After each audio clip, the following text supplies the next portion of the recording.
included in your written statements concerns regarding limitations on the deductibility of interest expenses. Mr. DeBoer, your testimony laid out the potential and significant negative effects on the real estate industry of such a limitation. However, we frequently hear how the current tax treatment of debt and equity financing leads to over-leveraging of businesses, and limiting the deductibility of interest expense brings the tax treatment of the two more in sync.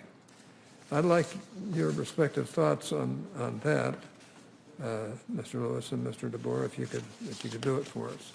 Mr. Chairman, Sir. the issue of over-leverage, I think, is really one that should be examined on an individual-by-individual basis.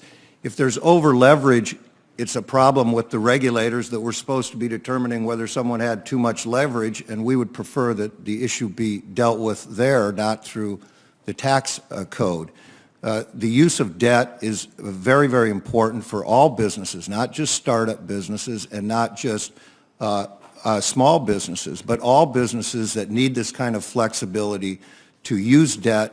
Debt, by the way, allows entrepreneurs to retain more control over their business operation. If they have equity, they give up control of some of their business. They retain more control over their business operations by using debt.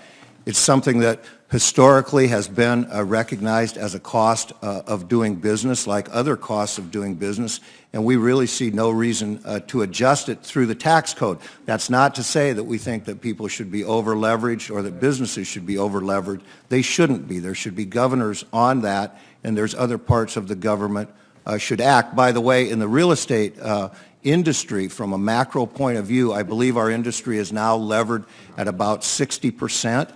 Publicly traded REITs, for example, are levered at even lower amounts, 40 or 45% on average.